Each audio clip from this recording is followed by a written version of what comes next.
Howdy folks, John with HillCo here. If you're somebody who has bees, you probably, like most of us, struggle to keep them alive in the winter. I've had so many conversations over the years, especially in the early spring, late winter months, customers coming in, customers calling in.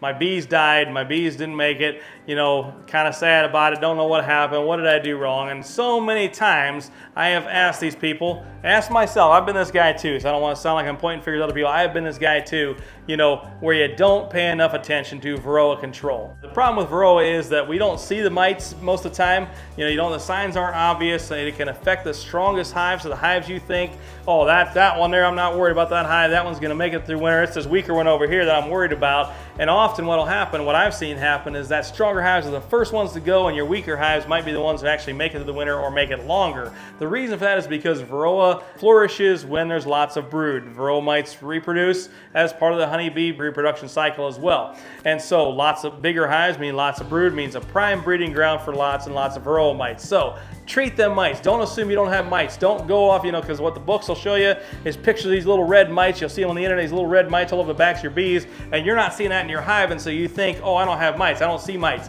You're probably wrong, because unless your Varroa mite infestation is extremely exploding, you probably don't see those mites in their backs. They're underneath the bees, they're on their abdomen, tucked in their abdominal sections underneath them.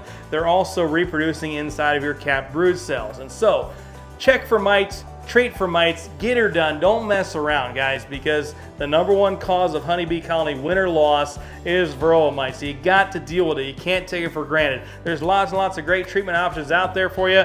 Apiguard is one of the best. Very natural treatment, very easy to apply. It's been around for a long time, very safe, very well tested. And so we have the best deal by far on Apiguard here at HillCo. 3-kilogram tub will treat up to 60 treatments. So it's for guys who have probably 10 hives or more, probably 20 hives or more in most cases. You're gonna want to consider the 3-kilogram Apiguard tub. 128 bucks, the best deal in the industry by far. Whether you're using Apiguard, whether this is too big of a dose for you want our smaller dose Apiguard, whether you're trying Varroxan, Formic Pro, Apiguard, there's lots of good options out there. Most treatments out there are very natural, so don't fall in the trap of thinking, oh, I don't want to use chemicals in my hives. Treat them buggers with a natural mite treatment. There's lots of them out there. They're very well tested. They're very safe. They're affordable. Get her done. Don't lose your hives this winter. And also don't do the other thing that I've done myself or seen people do, is just throw one treatment on late in the fall and think you're good. You got to keep testing throughout the year, checking your Varroa levels, and treating 2 to 3 times in the season. So get it done. Just get after it. Get it done. Your bees will thank you. Your wallet will thank you.